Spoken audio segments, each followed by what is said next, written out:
Bueno, buenos días, buenas tardes, buenas noches, depende de donde estén. Bienvenidos a esta nueva reunión de espacio de comisiones de estudio. En este caso, hola Marian, hola Fede. Bueno, acá tenemos unos oradores que ya los voy a dejar para que los presenten. Julia, Macarena, Irache. Solo contarles muy brevemente, para los que por primera vez nos conocen, que este es un espacio de comisiones de estudio. En este caso, es un webinar que está co-hosteado por IFCA. IFCA es la Federación Internacional de Asociaciones de Compliance, de la cual es la asociación nuestra, la Asociación Argentina de Ética y Compliance, forma parte. Y nosotros como asociación, hace 15 años que estamos trabajando en Argentina. Tenemos como objetivo promover la adopción e inspirar el uso de las mejores prácticas en materia de ética y cumplimiento. Entendemos que las prácticas organizacionales tienen que ajustarse no solo a las normas y regulaciones aplicables, sino también a los principios éticos y de buenas prácticas de gobierno, control y transparencia. Nacimos con el lema de que lo correcto debe primar sobre lo conveniente. Y a lo largo de estos 15 años teníamos un segundo lema, que es que somos apasionados y apasionadas por hacer lo correcto. Queremos contarles que en la asociación tenemos una certificación internacional en ética y cumplimiento que damos en la Universidad de UCEMA. Llevamos ya 25 ediciones y más de 2.500 graduados. Está justo abierta la inscripción para el Early Bird hasta el día 30 de este mes. Al que le interese o lo quiera referenciar a alguien, Sofi va a postear la información, por favor, Sofi, en el chat para que lo puedan tener disponible. Contarles también que este es un espacio de comisiones de estudio. La asociación tiene 12 comisiones de estudio para los que les interesan los distintos temas como Behavioral Compliance o Data Privacy, que justo tenemos en unos días, el 6 de julio, la próxima reunión, o al que le interesa industria financiera y fintech, o penal estratégico, sector público, salud, fraude corporativo, gestión de compliance, sostenibilidad, diversidad, energía y minería, que es una comisión nueva que estamos abriendo y la primera reunión es el 7 de julio también. Sector público tiene su reunión la semana próxima, el 30. Contarles también que la asociación tiene un club del Compliance Officer solo para graduados SEC, oficiales certificados, que se reúne bimestralmente. Y también tenemos un espacio de alumni para todos los graduados, que si no se anotaron y son alumni, los invitamos a que se anoten y formen parte de este grupo espectacular de networking. Sofi, si podés también chatear, ponerlo aquí en el chat, para el que necesite sumarse. La asociación hace todos los años un encuentro entre el sector público y privado para discutir temas de compliance. Tuvimos el nuestro la semana pasada, que fue un éxito espectacular, y en breve va a estar subido a YouTube para que lo puedan ver los que no pudieron asistir. Y también hacemos un congreso internacional que normalmente es a fin de año. En breve les anunciaremos la fecha de este año también.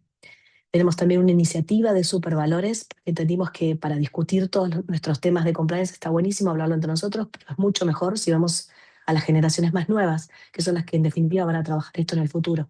Así que con un approach más bien lúdico, nos acercamos a chicos en las escuelas de quinto, sexto y séptimo grado para conversar con ellos acerca de valores, anticorrupción, temas de fraude, integridad, etcétera. Así que los que les interesen participar como voluntarios, también tenemos un grupo de voluntarios que se suma a esto y se tiene que capacitar. Recordarles también que al final de esta reunión les va a hacer llegar una encuesta para que valoren esto y les pedimos que por favor la completen, porque la opinión de ustedes es súper importante para nosotros también para mejorar. Y simplemente, ya último, agradecer a nuestros sponsors que nos acompañan y que permiten que podamos crecer en nuestras actividades. Acá los tenemos. Tenemos a Danone, Galicia, La Segunda, TGS, Wordsys, TGN, Camusi y nuestro media partnership que es abogados.com.ar. Desde ya, un placer tenerlos aquí. Los invitamos y las invitamos a hacerse socios de la asociación, seguirnos en redes para enterarse de las novedades. Muchas gracias. Los dejo con Fede y Mariana, por favor. Bueno, buenos días a todos. Muchísimas gracias, Marian, por esta introducción. Bueno, lo anticipaste, lo anticipamos, fuimos avisando. Hoy tenemos un panel no de lujo, de lujazo tremendo. Voy a empezar por las cosas en común que tenemos. Bueno, 3 mujeres, las 3 abogadas, las 3 con una trayectoria increíble, no solo en defensa de la competencia, que es quizás digamos, lo importante de esta comisión, sino mucha experiencia en compliance. Voy a dar simplemente los títulos porque me parece mucho más rico tener la discusión. Pero voy a empezar con Macarena Kelly Ramiro, que es instructora, es instructora en la Autoridad Catalana de la Competencia, Y un rasgo que me encantó ver en tu CV, Macarena, es que sos certificada de Compliance ESCO IFCA, que es prima hermana de nuestra certificación. Nuestra SEC también es IFCA. Eh, Luego tenemos a Julia, que es socia de Suderop Fernández Abogadas y fundadora de, no sé si lo dicen 3C o 3C Compliance, lo digo en ambos idiomas. Y luego tenemos una vieja amiga que ya estuvo con nosotros en otras oportunidades, Irache, que Irache, cuando estuvimos en la anterior oportunidad, Irache todavía estaba, o sea, formaba parte, estaba del otro lado del mostrador, y bueno, se lanzó, así que te felicito por eso, Irache, y con una iniciativa muy importante que es fundadora de Naltilia IA, ¿no? Para equipos de compliance. Entonces, hablando de IA, le tiro la pelota a Fede y vamos directo a lo que nos convoca. Bueno, gracias Marian, buenos días, buenas tardes a todos donde estén. Acá en Buenos Aires con mucho frío y sé que ustedes, Irache, Macarena y Julia, les doy la bienvenida y les agradezco. Sé que con mucho calor, pero nada es para siempre, se va a dar vuelta en un par de meses ya se da vuelta. Nosotros nos morimos de calor y ustedes se van a morir de frío. Bueno, muchas gracias por sumarse y acompañarnos de nuevo en esta nueva actividad de la asociación.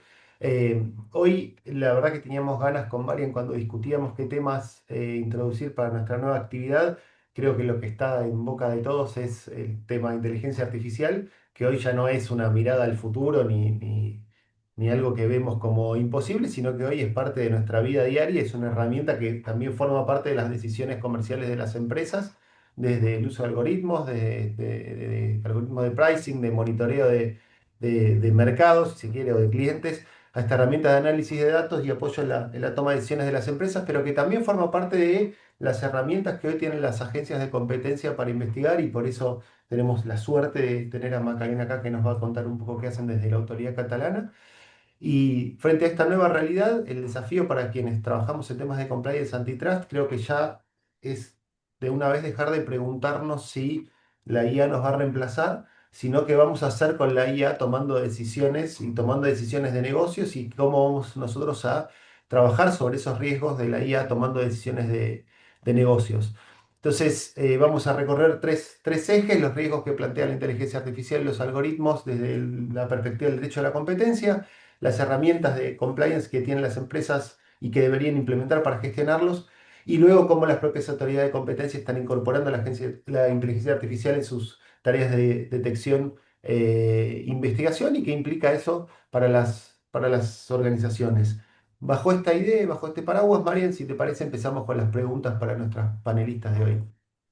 Sí, claro que sí, Fede. O sea, es que en el 2011, 2012 es cuando yo me introduje en todos los temas de compliance, pero principalmente arrancamos con compliance antitrust. Y bueno, claramente esos programas estaban concebidos en un contexto en el que las decisiones comerciales eran tomadas por personas. Bueno, hoy cada vez más las empresas están utilizando inteligencia artificial, algoritmos de pricing y herramientas automatizadas de monitoreo de mercado. Hace poquito tengo uno de mis hijos trabajando en marketing y sin duda es la herramienta. Entonces, esta pregunta va para Irache y la pregunta es, ¿cuáles son, desde tu perspectiva, los principales riesgos que esta transformación introduce desde el punto de vista de defensa de la competencia? Vale, muchísimas gracias Mariana y bueno, ante todo muchísimas gracias a la Asociación Argentina de Ética y Compliance por la invitación. Para mí es un gusto estar aquí por segunda vez, como ya lo has comentado, esta vez como fundadora de una startup que automatiza procesos de compliance con inteligencia artificial, pero bueno, sigo también muy de cerca el tema de compliance competencia y compliance anticorrupción, o sea, estoy muy metida en esos temas. Y sí, hace calor, no me he podido quitar este filtro, ¿vale? No estoy en la playa ni nada, estoy en una oficina y hace mucho calor en París hoy. Entonces, bueno, volviendo a tu pregunta, Mariana, creo que, bueno, ya la has introducido. Yo creo que el principal riesgo que plantean, sobre todo, bueno, pues las herramientas, ¿no? de pricing que utilizan algoritmos, algoritmos más o menos sofisticados, es que toca un punto esencial en el derecho de la competencia, ¿no? En el derecho de la competencia, y sobre todo la parte que toca al tema de colusión, ¿no? De acuerdos de precios, reparto de mercados, etcétera. Ese elemento esencial era la intención humana, el meeting of minds o el encuentro de voluntades, ¿no? Entre personas, ¿no? Siempre había un humano que intervenía. Y entonces, ¿cómo determinábamos si una conducta era ilícita o no? Por un lado, teníamos pues, el paralelismo de precios, ¿no? Esta alineación que era lícita, es decir, ir a ver en el mercado qué es lo que estaban haciendo nuestros competidores y nosotros alinearnos de manera autónoma e independiente, eso era lícito. Luego teníamos la colusión explícita, cuando había un acuerdo entre dos humanos, un acuerdo escrito, un acuerdo oral, lo que sea, ¿no? Que se veía claramente que había ese encuentro de voluntades explícito. Y luego teníamos como la zona gris, ¿no? Que son las prácticas concertadas o la colusión tácita, en la que, bueno, observábamos un paralelismo de precios, pero luego había otros elementos que nos permitían determinar que había habido esa concertación entre humanos, ¿no? Un intercambio de información, señales de precios, etcétera. Y de repente, pues con estas herramientas, la decisión comercial ya no la toma una persona, ¿no?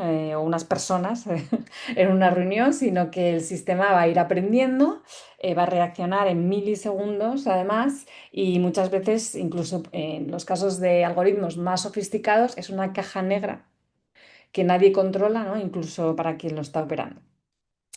Entonces, bueno, lo que pasa es eso, ¿no? Que el humano ya se quita un poco de la toma de decisión y tenemos esa sensación de que ya no somos responsables, ¿no? ¿O quién es el responsable?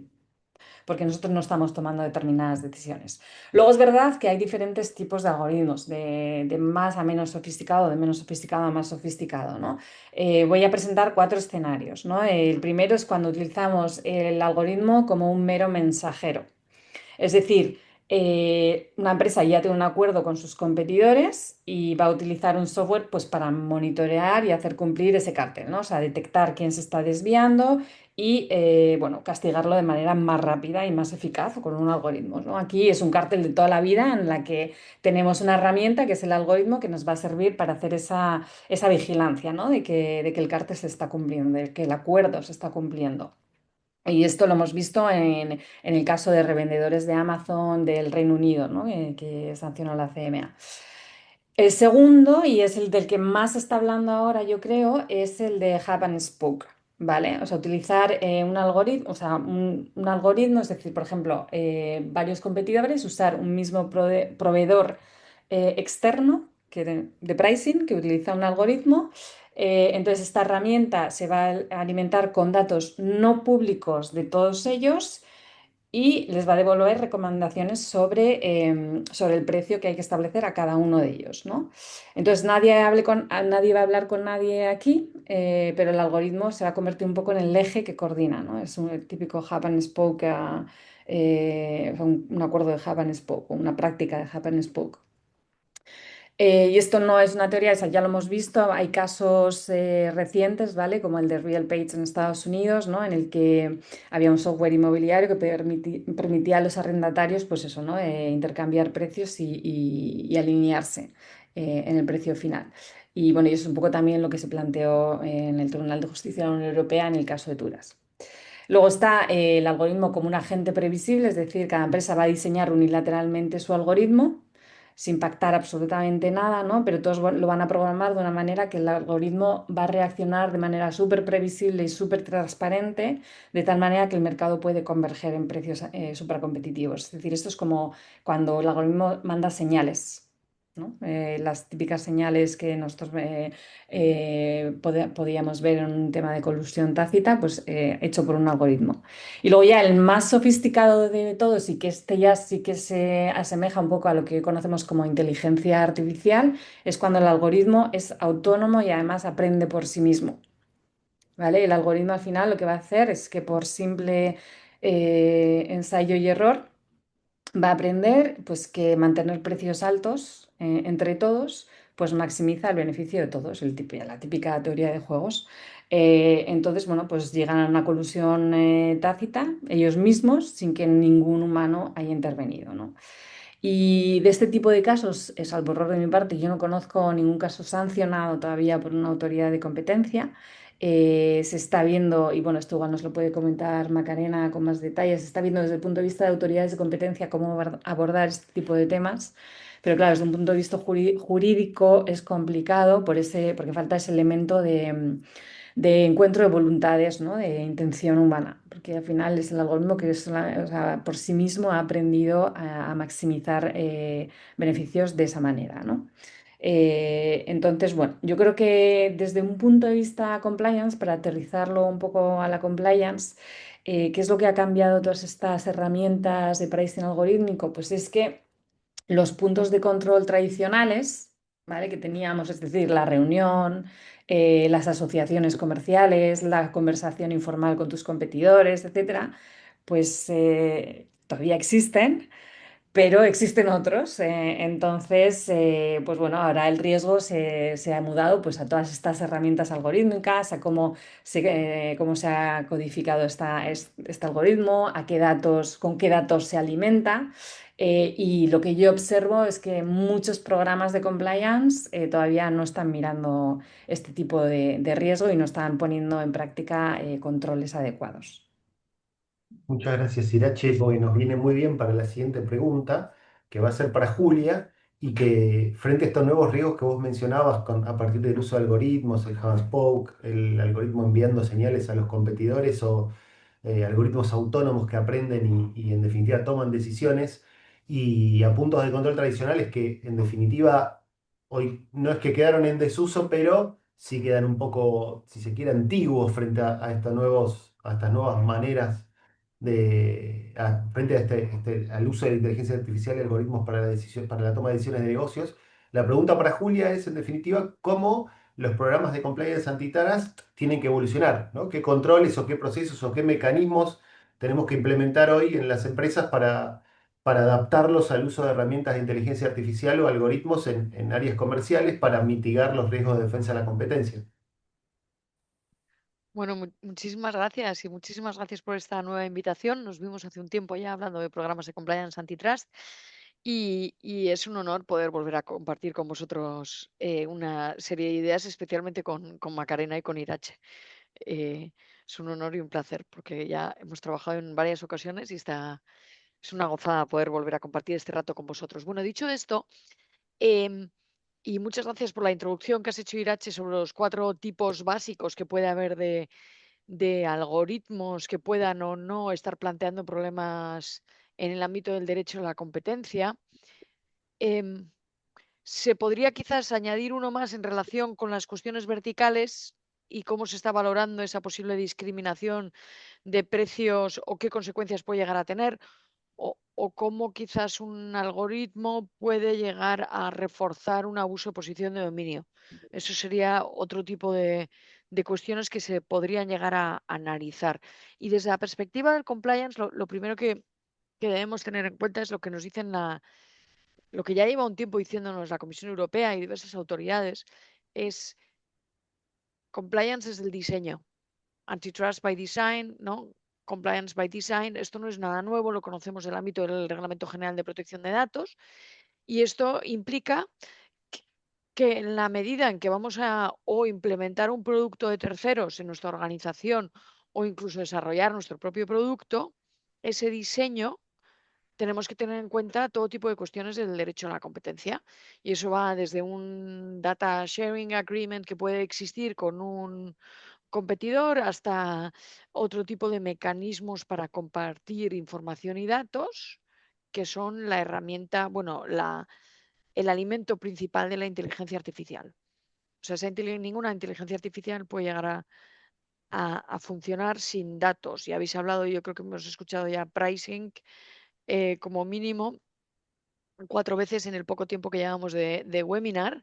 Y claro, en la medida en que el pricing, esos datos obviamente se obtienen gracias a la comparación, se van a obtener no solo los propios, sino también de terceros. Y ahí es donde empieza o debería empezar el control y la gestión de ese riesgo.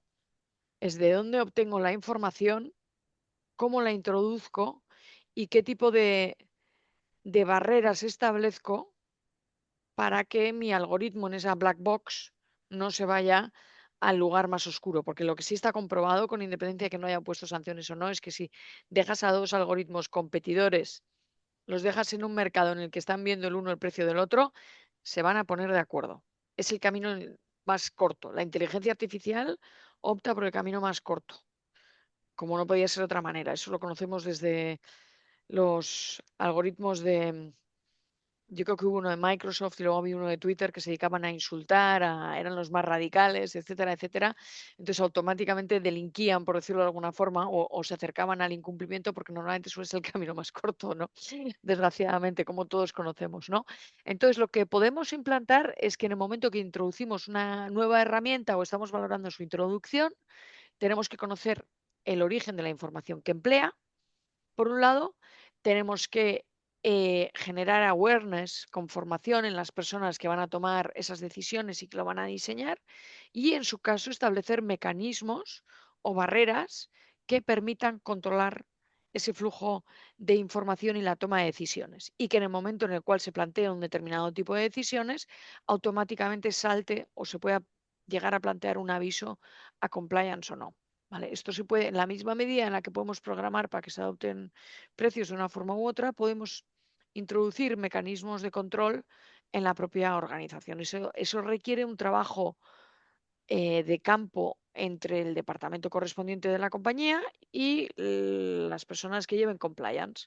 Primero, la persona que lleva compliance tiene que entender cómo funciona un mecanismo de estas características, y la persona que lo está manejando tiene que saber qué es lo que tiene entre manos.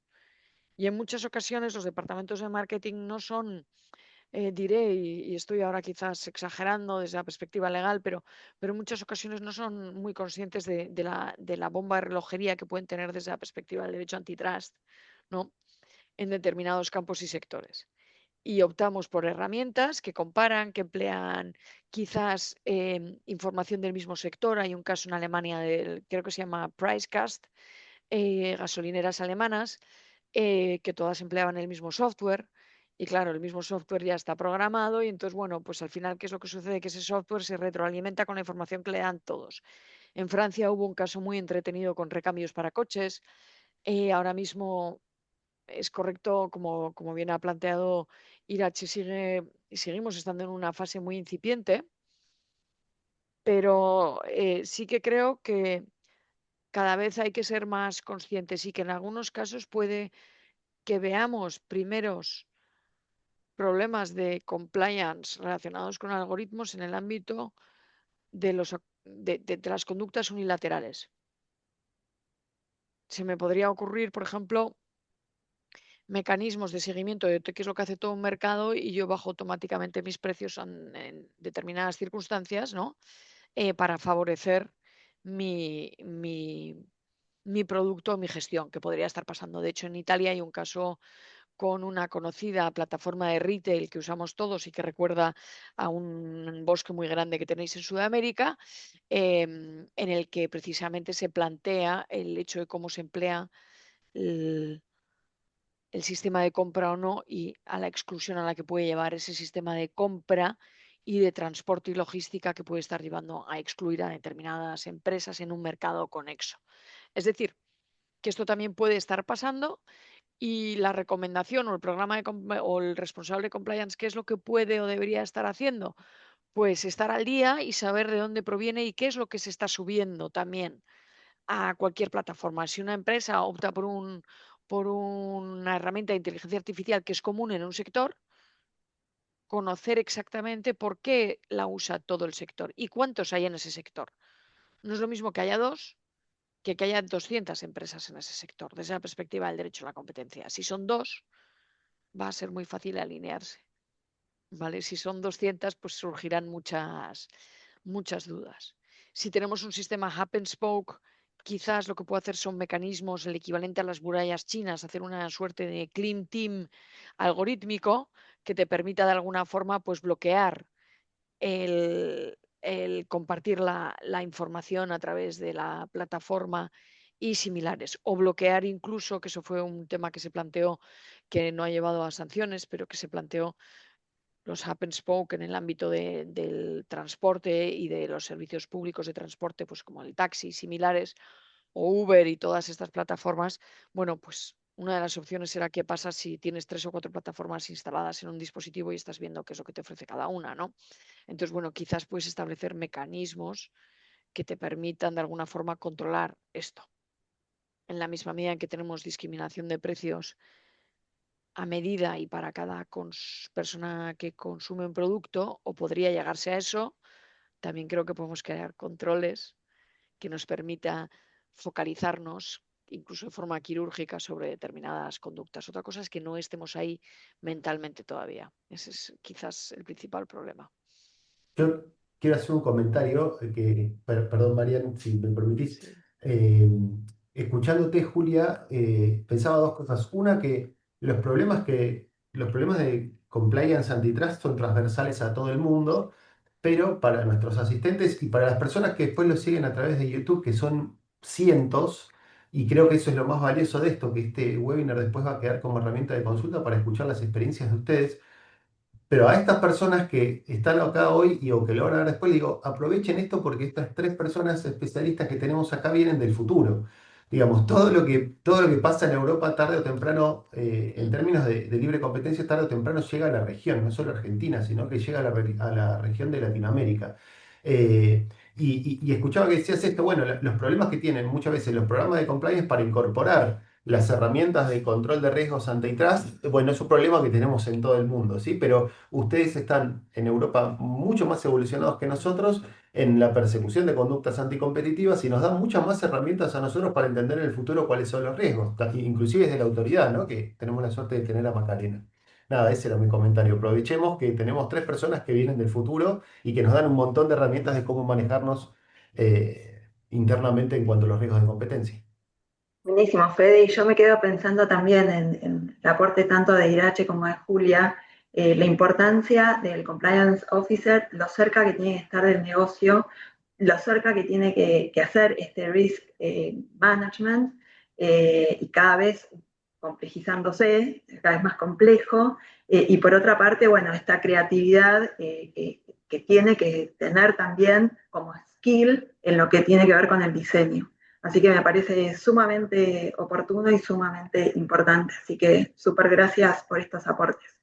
Y bueno, siempre hablamos de las empresas y siempre ponemos el foco en las empresas, ¿no? Como que la conversación de IA, de inteligencia artificial, solo tiene que ver con las empresas. Pero bueno, la realidad es que las autoridades de competencia también están incorporando esta herramienta.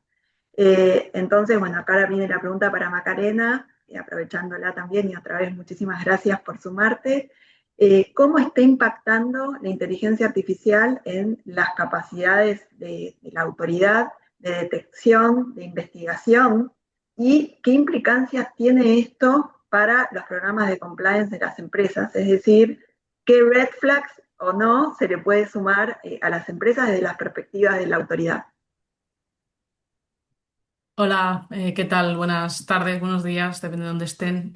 Yo me sumo a las palabras de agradecimiento de Irache y de Julia por invitarme a este panel y encantada de compartir un poco la experiencia de la autoridad en este sentido. Pues bien, respondiendo un poco a tu pregunta, yo creo que la inteligencia artificial está cambiando un poco las autoridades no solo en un tema tecnológico, sino un tema metodológico, ¿no? Porque tradicionalmente nosotros hemos estado actuando de una forma bastante reactiva ante problemas de defensa de la competencia y de hecho la mayoría de casos se iniciaban porque provenían de una denuncia de un competidor o de una empresa que estaba inmersa en un cártel y solicitaba una clemencia y nos aportaba las pruebas, o porque algún órgano público pues detectaba alguna irregularidad en la licitación y luego nos lo comunicaba. Pero estos mecanismos siguen siendo bastante fundamentales para nosotros, pero tienen una limitación, que es que solo permiten investigar una vez ya se ha detectado el problema, ¿no? En cambio, con la inteligencia artificial y con el análisis masivos de datos, esto está cambiando y está haciendo que las autoridades puedan tener una supervisión mucho más proactiva, ¿no? Que seamos capaces de identificar más fácilmente conductas anticompetitivas y patrones sospechosos de conductas anticompetitivas en volúmenes ingentes de información que nosotros, el ojo humano, no puede detectar por sí solo y que en cambio con la inteligencia artificial es mucho más fácil. En este sentido, nosotros en la autoridad hemos desarrollado una herramienta. Me consta que hay más autoridades nacionales y europeas que están también en ello y que han desarrollado cosas similares, pero es una herramienta basada en inteligencia artificial que nos ayuda a detectar en el ámbito de la contratación pública, pues posibles casos de colusión en las licitaciones. Y todo esto lo hace mediante técnicas de Big Data, de análisis estadístico y de inteligencia artificial. En ese sentido, no estamos hablando de un chat GPT que puedes hablar con él y te responde y demás. No, es una cosa mucho más compleja, basada en algoritmos, en modelos matemáticos y estadísticos, incluso en redes neuronales que se aplica a datos de contratación pública. Porque la idea principal que surge de esta herramienta es que si la colusión puede dejar un rastro estadístico en las licitaciones públicas, nosotros podemos utilizar esos datos para detectar ese rastro. Por ejemplo, estamos pensando en ofertas que se distribuyen de una manera extraña, en una rotación de ganadores en las licitaciones, en diferencias de precios sospechosas, en ausencia de competencia real en ciertas licitaciones. Todo esto, la herramienta desarrollada, pues es capaz de detectarlo de una manera mucho más sistemática y mucho más rápida. Además, otro aspecto muy relevante de esta herramienta es que nos permite descubrir patrones complejos que a simple vista no podríamos ver. Como ella analiza todos los datos que disponemos de licitaciones públicas, pues ha sido entrenada para que a base de casos reales de colusión pueda identificar ciertos comportamientos que se dan en entornos poco competitivos y nos pueda alertar de que en ese mercado o en ese sector pues el mercado no está funcionando como debería funcionar. Todo en base a datos estadísticos y a cuestiones que ha sido entrenada y que va desarrollando poco a poco. Por tanto, para nosotros esta herramienta, que se llama Erika, tiene dos grandes objetivos. Nos ayuda, en primer lugar, a analizar los expedientes ya que vienen de una denuncia o de alguna consulta y queremos como revisar de una manera más amplia, pues, el aspecto de todas las licitaciones, ver cuántas licitaciones ha ganado, qué descuentos ha ofrecido, identificar patrones de un mercado que ya tenemos detectado que puede haber un problema. Y el otro objetivo de esta herramienta es que nos ayude a detectar de manera más proactiva estos posibles acuerdos anticompetitivos en ciertos mercados. Estos indicios que nos indicarían que a lo mejor de oficio podemos iniciar un procedimiento y entonces nosotros ya más poco a poco analizar las licitaciones. Yo creo que o sea, gracias a esto es muy útil para generarnos alertas, pero también es verdad que quiero decir que no sustituye 100% el análisis jurídico y económico que luego hacemos de estos casos, ¿no? Porque nos ayuda a identificar estas situaciones, pero a veces las propias situaciones que identifica puede ser que esté identificando ese patrón anticompetitivo, pero no se deba a un acuerdo colusorio en sí, sino que a lo mejor se debe a un mal diseño de la licitación o a unos pliegos de la contratación demasiado restrictivos. O sea, puede haber a veces otras cuestiones que no sean simplemente una conducta anticompetitiva por un pacto de esas empresas, ¿no? Yo creo que un poco desde la perspectiva de las empresas, que nosotros tengamos este tipo de herramientas y estemos usando esto para detectar más de oficio este tipo de prácticas, pues aumenta la capacidad de detección de a lo mejor prácticas que antes no se tenían en cuenta para esa empresa no conllevaban un riesgo. Entonces, a lo mejor los programas de compliance deberían estar un poco más focalizados en prevenir este tipo de conductas, que no son las conductas tradicionales, como comentaba Irache y Julia, ¿no? Sino que son conductas un poco más sofisticadas, que cargan unos riesgos un poco más diferentes a los ya conocidos, ¿no? Yo escucho a Macarena y me siento como Michael Fox en Volver al Futuro, cuando vi Volver al Futuro, Michael Fox andando en un skate que volaba, o el auto volador. Es como. Pero ahí cuando te escuchaba, Macarena, bueno, a veces decías que a veces lo que se detecta no es una conducta, sino un pliego mal formulado, pero muchas veces el efecto es parecido, digamos, el efecto lesivo al mercado es parecido. Y lo que te quería preguntar, y acá salgo un poco del script que teníamos acordado, pero sí, en 2 segundos, ¿tienen medido ya el efecto del uso de estas herramientas? Digo, ¿qué efecto tiene digamos, en el excedente del consumidor o en el interés económico general o en el precio que el Estado termina pagando en licitaciones a partir del uso de estas herramientas inteligentes o como querramos llamarlas, que en definitiva al final del camino tienen un beneficio muy grande porque terminan favoreciendo la competencia y el favorecer la competencia de las licitaciones hace que las licitaciones, que la plata que gasta el Estado en contratación de obras públicas sea menor. Digo, nosotros decimos, vaya, nosotros no, yo digo, Irache hizo un estudio de contratación de obras públicas en Argentina muy detallado que muestra básicamente eso, pero que me parece que está bueno, no sé si ya lo están midiendo, no sé cuánto hace que utiliza la herramienta y si ya lo están midiendo. Sí, o sea, me consta que hay varios estudios que analizan el efecto de las conductas anticompetitivas en el mercado y en el PIB español, o en el Producto Interior Bruto y en el conjunto europeo también. Pero aún creo que no es, o sea, o sea, en cuanto a nuestro uso de la herramienta para detectar estas conductas, aún no hay un estudio sobre ello. No quiero decir que se me ocurrió a mí, pero tenerlo en cuenta a futuro. ¿Vale? Bueno, gracias, Macarena, espectacular. Voy a seguir con la próxima pregunta para Irache.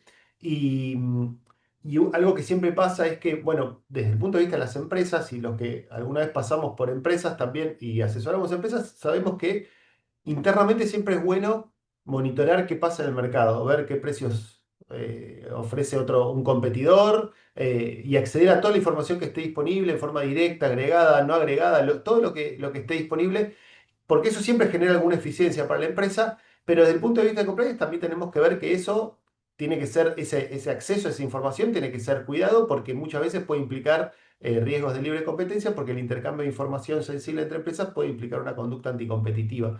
Entonces, en qué lugar las empresas tienen que trazar esa línea entre inteligencia comercial legítima, ¿no? Un algoritmo buscando precios o utilizando herramientas de inteligencia artificial para buscar precios o información de mercado, y las conductas que pueden generar preocupación desde la perspectiva de la competencia, porque ahí es lo que nos va a permitir manejar mejor el riesgo. Sí, a ver, aquí yo creo que entramos en una discusión que es un poco más tradicional, ¿no? De qué es inteligencia comercial legítima y qué es un intercambio de información que es ilícito, ¿no? Desde un punto de vista del derecho a la competencia. Y todo tiene que ver con los datos que ha comentado Julia, ¿no? Como bien dices, bueno, pues vigilar qué es lo que está pasando en el mercado es algo que es lo que esperamos que se haga, ¿no? O sea, para poder competir también tienes que tomar decisiones informadas, siempre que lo hagas de manera autónoma e independiente. Entonces, bueno, yo creo que aquí es un poco cómo se están alimentando estas herramientas, ¿no? Para fijar precios, para adoptar diferentes conductas comerciales, estratégicas, para lo que sea que lo utilicemos, ¿no? Entonces, bueno, pues es un poco hacer una diferenciación entre qué datos sí y qué datos no. Y aquí, pues bueno, yo creo que conocemos que es un dato sensible desde el punto de vista de competencia, pues no, y hacerse las preguntas correspondientes, es decir, si los datos son públicos o no son públicos. Es decir, observar precios de catálogo en una página web de un competidor es completamente lícito. Ahora, bueno, pues ingerir datos confidenciales y no públicos de tus rivales, ¿no? Sus precios reales, márgenes, intención de precios futuros, pues eso es ilícito. Y aquí voy a contar un caso que me ocurrió a mí con un cliente.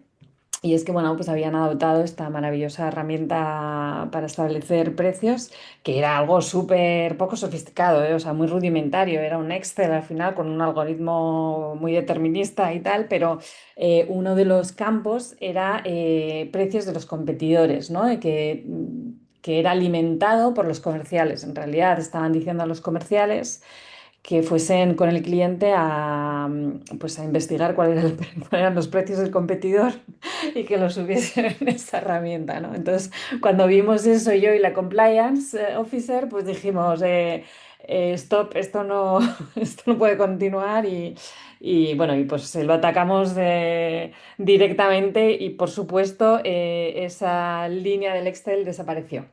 Entonces, bueno, pues es un poco eso, sentido común, ¿no? Luego, pues lo típico, los datos, si son pasados, si son agregados, o si han pasado un filtro, ¿no? Porque, bueno, a veces es verdad que, como pasa también en asociaciones comerciales, que a veces damos datos individualizados, pero bueno, va a un clean team, o sea, una data room en la asociación comercial que sea, y hay solamente dos personas que la tratan con acuerdos de confidencialidad, etcétera, y luego lo que sale de ahí solamente son datos agregados, ¿no?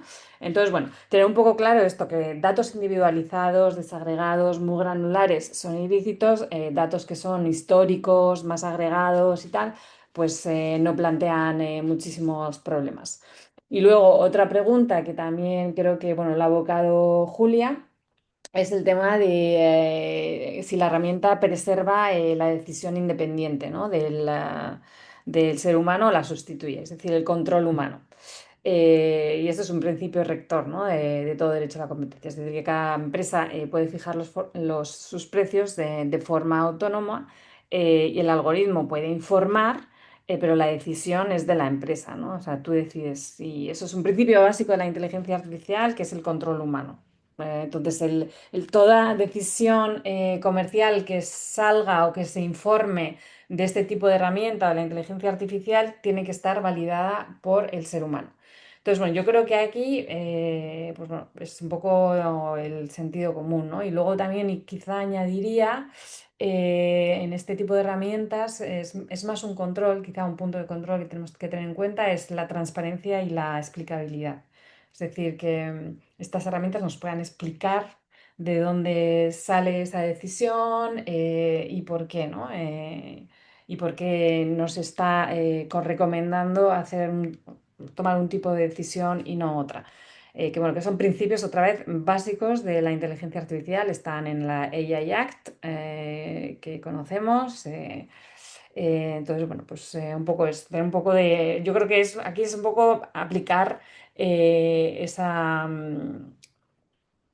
esos criterios que ya veníamos aplicando con el tema del intercambio de información, pero a datos que se meten en la herramienta. Bueno, nuevamente la necesidad de conocer el negocio, de entender los orígenes de dónde viene, o sea, definitivamente tenemos un gran desafío quienes estamos dedicados a compliance antitrust, realmente súper desafiante. Pero bueno, Fede comentó que tenemos una gran oportunidad acá de viajar al futuro, entonces tomando como oportunidad este viaje al futuro, yo quiero dirigir esta palabra a Julia y que directamente, así de una, nos diga, si mañana tuvieras que revisar desde cero el programa de compliance antitrust de una empresa que utiliza herramientas de inteligencia artificial en sus áreas comerciales, ¿cuáles serían, no sé, 3, 4 o bien al hueso, controles o medidas que considerás imprescindibles para esos equipos? Muchísimas gracias. Pues en primer lugar, creo que esos controles dependerían de cada empresa y del negocio que tienen y de su posición en el mercado. Es decir, que analizaría exactamente cuáles son los posibles riesgos a los que se puede enfrentar esa empresa para luego definir los controles que se pueden llegar a aplicar. Em, en cualquier caso, un control genérico podría ser incluir en los contratos con terceros cláusulas de compliance específicas, acuerdos de confidencialidad y de limitación de la información que se pueda estar empleando, incluso para luego agregarla, porque en la misma medida en que la podemos agregar, se puede desagregar. Y esto la inteligencia artificial ayuda muchísimo para esto y lo facilita. El desagregar. De hecho, es una de las grandes discusiones que está teniendo ahora la Comisión Europea con el acceso no a los datos relacionados con las búsquedas que se hacen con Google Search. Google Search viene a decir que ahora por privacidad y protección de datos no puede compartir con terceros las búsquedas que realizan otros ¿vale? A pesar de ser una plataforma sujeta a una serie de obligaciones. Claro, lo que vienen a decir es que tampoco lo podrían incluso compartir anonimizado porque se puede desagregar. Si esto se puede hacer en relación a una búsqueda de una persona a título individual, no sé muy bien cómo funciona, lo ignoro y desconozco los detalles, pero sé que esa es la discusión que se está teniendo ahora mismo, y es tremendamente complicada. Y esa sí que está en el futuro en el que no estoy ni yo. De Bilbao a Bruselas todavía hay un paso y está París en medio. Igual Irache nos puede ilustrar un poquito más. Pero lo que quiero decir es que en la misma medida que podemos agregar, podemos desagregar.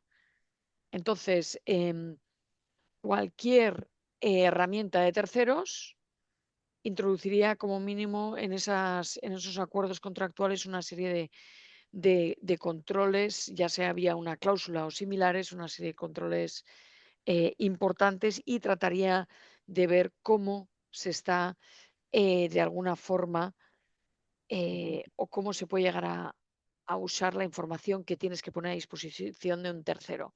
Si la herramienta es propia o un desarrollo propio, ¿vale? Establecería controles de diligencia debida del origen de los datos, de dónde provienen esos datos y cómo se van a emplear. Y que la casa, la empresa o el departamento correspondiente no lance herramientas al mercado sin haber pasado antes por una revisión y auditoría de compliance. Y todo esto teniendo en cuenta el AI Act, del que ya ha hablado Irache, y que en el desarrollo de ese proceso, en ese desarrollo interno, además, tengamos en cuenta desde el minuto uno, como ha comentado antes Irache, la transparencia, la explicabilidad, si tengo que dar acceso o no, porque en ocasiones no debo dar acceso a mis datos y en ocasiones sí debo dar acceso a mis datos en función de la posición en el mercado, que esa puede ser también otra, que digo, no hay acceso, parecido a lo que se plantea en el caso de la discusión que se está planteando con Google o no. Bueno, en ocasiones igual sí que tengo que dar. Entonces eso es bastante importante tenerlo en cuenta desde ese punto. Y luego también añadiría auditorías por parte de terceros. Se me ocurre así a bote pronto. Irache, tenías un comentario. No, no, solamente quería añadir a lo que comentaba Julia, que sí es verdad que la inteligencia artificial puede desanonimizar o desagregar, pero también se está creando, porque yo ahora estoy rodeada de startups, ¿vale? Y de gente que piensa mucho sobre estas cosas y se están desarrollando herramientas realmente para que los datos sean anónimos de verdad. Entonces, para que no se pueda desagregar. Sí. Entonces, bueno, pues hay también desarrollos que se están dando Mm. en ese sentido. Sí, Eh, y eh, los... Perdón, Julia. en protección de datos estoy segura. Y en el tema de precios va a depender una vez más de cuántos haya en ese mercado.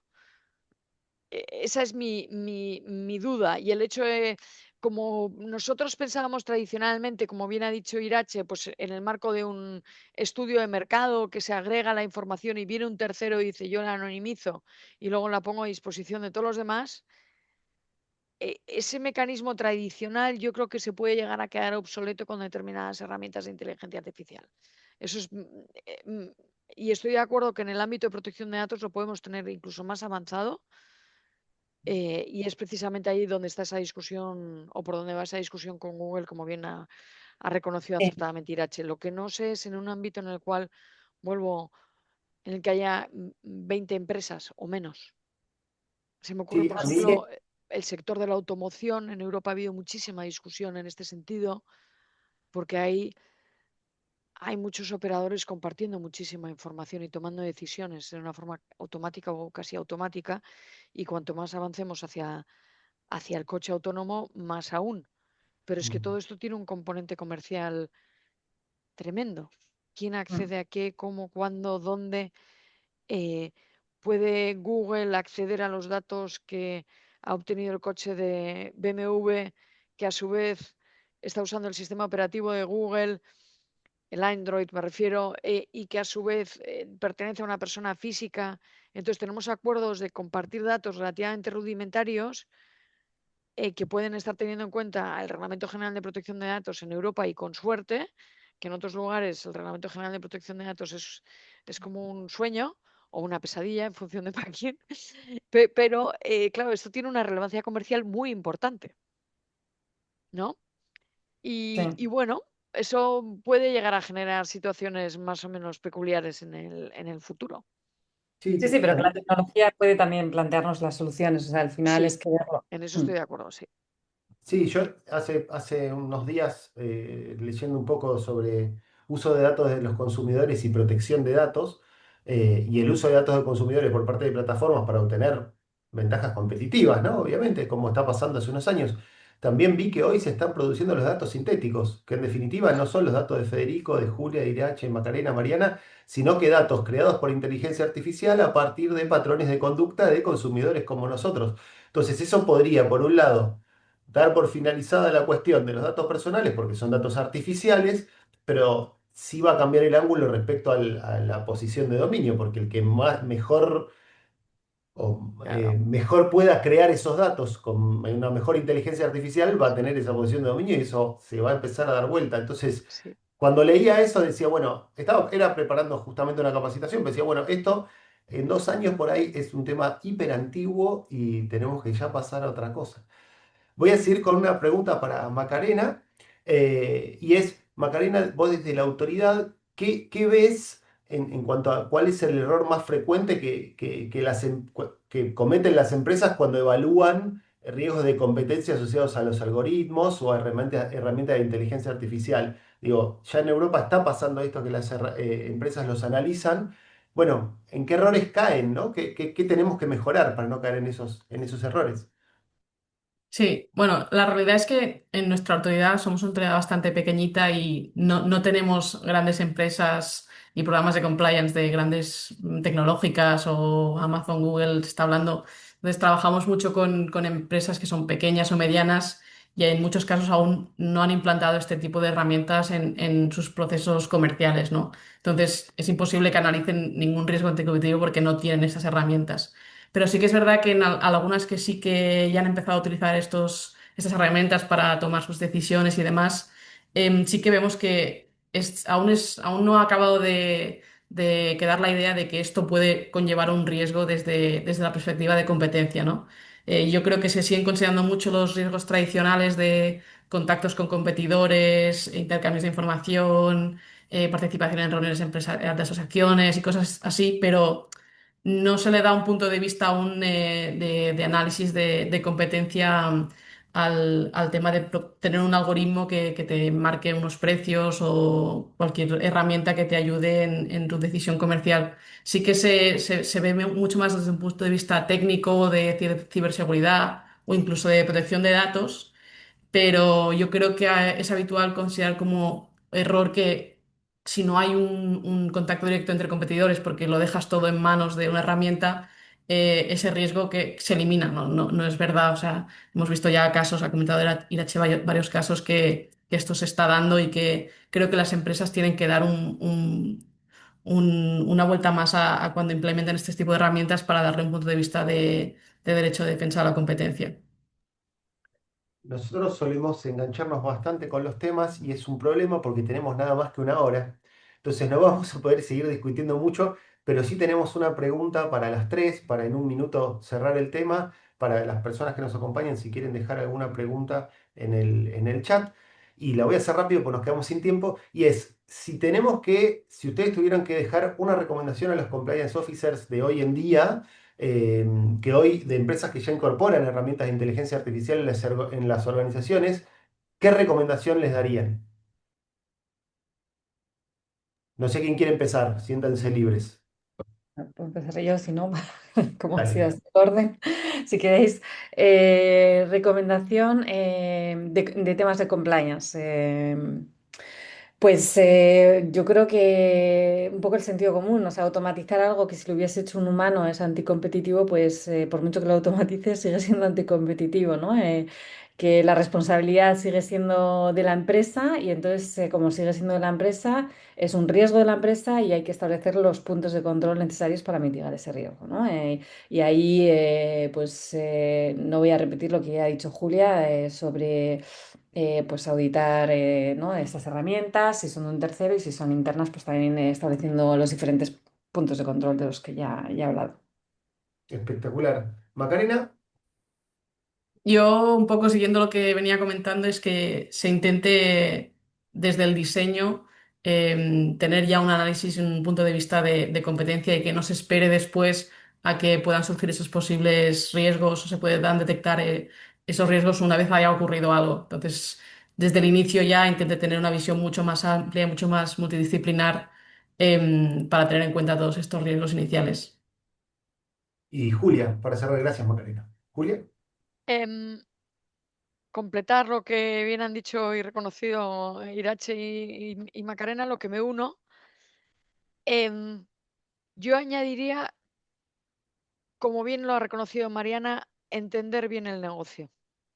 Y una vez que he entendido bien el negocio, entender bien cómo se toman unas decisiones con una IA y con cada IA, si es que se van a implantar o no. Y también añadiría tratar de usar esas herramientas en mi beneficio como responsable de compliance. Em, y para eso está, por ejemplo, el trabajo que hace Irache, que es magnífico con su startup y en general todas las opciones que pueda llegar a haber. Y Macarena también lo ha planteado. A mí me surge la duda en grandes empresas, si ellas mismas no pueden, de alguna forma, tratar de generar agentes que les sirvan para poder anticiparse a posibles problemas dentro de la propia organización. Es decir, tener una mini Erika en casa, si licito mucho, eh, integrada en Altilia o en lo que sea, me da exactamente igual, ¿vale? Lo digo en general, podría ser una herramienta súper chula. Si yo tuviese esa oportunidad, si trabajase para una empresa grande, diría, ala, pues voy a pensar en esta maravillosa opción, ¿no? ¿Cómo puedo incorporarlo y tratar de averiguar dónde pueden estar esos riesgos que se pueden plantear? está buenísimo esto de utilizar las herramientas que hay disponibles como aliadas, en definitiva, porque como Correcto. aliadas también desde el punto de vista de compliance, ¿no? Me parece eso está buenísimo. Eh, Marian, Sí, quería decir, hacer reflexionar, bueno, primero son las 12, así que llegamos. No nos preocupemos porque nos hayan quedado temas afuera, porque ya quedan convocadas para hacer nuestro podcast. Nosotros, además de ser apasionados por hacer lo correcto, con Fede somos apasionados, así, con estos temas, así que, y bueno, creo que nos pasa a los que estamos acá en estos, así, charlando hoy. Primero quiero pensar esto. Mi papá decía que el sentido común no es el más común de los sentidos, entonces ahí tenemos un desafío, ¿no? Es decir, como muchas veces dice, bueno, hay que tener sentido común. Bueno, también como compliance officer, bajar este sentido, ¿qué es el sentido común? ¿No? Que muchas veces, y más con las nuevas generaciones y el pensamiento crítico que está en ausencia, es mucho más difícil. Por otro lado, bueno, me encantó la definición del diseño, me parece como, volvemos a lo mismo que estuvimos diciendo, y me parece un aporte sumamente importante. Y siempre hablamos de la autoridad, y cuando hablamos de la autoridad hablamos de la falta de recursos, hablamos de los sistemas de leniency, los sistemas de clemencia, justamente que son disuasivos, y yo creo que esto, Macarena, que nos traes es sumamente disuasivo también, y es un punto muy importante a tener en cuenta, como bien dijo Julia, para las grandes empresas. Y bueno, y también reflexionar sobre la necesidad del compliance officer, como bien dijo Julia, de entender bien el negocio, de involucrarse con todas las áreas, porque no es solamente entender bien el negocio, sino también entender bien IA, ¿no? O sea, cómo funciona. Así que realmente tenemos como compliance officer un mega desafío. Así que nada, no tengo más que palabras de agradecimiento por sumarse y que realmente fue sumamente, aprendí un montón. Así que muchísimas, ojalá que el resto también haya aprendido y bueno, muchísimas gracias. Gracias. Y antes de cerrar, tenemos que hacer una parte administrativa que nos vamos a sacar una foto, si les parece, de esta imagen para subir a redes. Ahí, Sofi, vos Sí, nos guías. yo les aviso, así salen todos bien, a la cuenta Eso de es uno, imposible en mi caso, pero bueno, voy a hacer todo lo que pueda de no salir con los ojos cerrados, ¿viste? a la cuenta de uno, dos, va.